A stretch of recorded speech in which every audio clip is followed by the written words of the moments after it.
So I'm nearly at day plus 100, and I wanted to talk to you about, what it feels like to get to day 100, basically.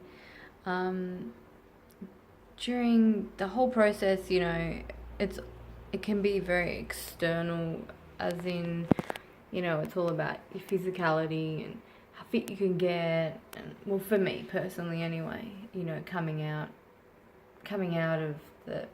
into remission every time is, it's like almost a race against myself, to where I can get to and how fast I can get there, and when I get there, how hard I got there, and ultimately that makes me feel alive. And I've always been like that. I've always played sport to my best capacity, or when I weight trained, it was almost always about how hard, how much I could lift, and challenged in life. I sometimes will take on way more than I actually am probably capable of mentally being able to handle. So yeah, it can be a hard thing to explain how it feels to get to 100 days. I don't feel like 100 days is a massive milestone anymore. This is the furthest I've got in remission. So I'm excited to have my PET scan next week. I don't have any lumps or any symptoms, so I'm assuming that, I'm still in the clear. But just mentally challenged. In my mid-20s, I probably took on, that would be like 10 years ago, I took on the, conscious about myself, about my actions. I always thought that would be a quick thing to do, that it wouldn't be ongoing. But it really is ongoing, because, going through trauma and fatigue and facing death twice pretty fast in a row, it really brings up everything that you thought you dealt with in your past. And that can be with family members, that can be with your behaviour with other people, it can be a whole lot of things.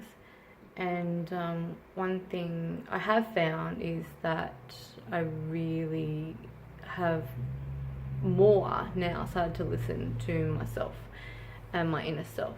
And there are family members that I do no longer speak to, because I felt at this time it was not my job to facilitate behaviours or interact with them. And that's been very difficult during this whole journey, because I felt like I lost the people around me that would ultimately support me, but couldn't find that capacity to do so. And then you start looking at yourself and you go, well, whose journey is this anyway? Is it somebody else's journey to support me, or is it my own to support myself? And I've really felt like that the last 3 weeks immensely, because I've gone through a period where I had anxiety attacks, and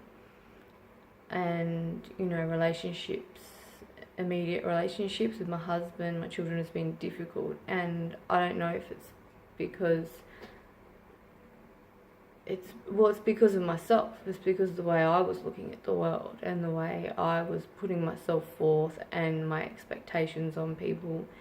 And I feel like every time I've got from intermission, I have been probably like a bull, I'm charging forward. I want to get to this point where I'm fully recovered and people will embrace me in life. But the thing is, I need to just embrace myself in life, and understand that this is just a small part of my journey. And that's that inner consciousness and being aware that you are where you need to be. And I feel like I am where I need to be. And I'm working hard and I'm booking weddings with a bald head, and I don't feel conscious about that anymore. And I have a totally different perspective on sick people and how people look and that perception. But ultimately, internally, I was just really rattled, because I'm trying to hold it together all the time. And I don't self-medicate and I don't take antidepressants. So really I've just looked at my diet to improve that, get back into exercise. My eczema's almost clearing up, you know. So yeah, that's where I'm at day 100. Sort of a bit of self-awareness, I suppose. And that's ultimately what we go through in life, isn't it?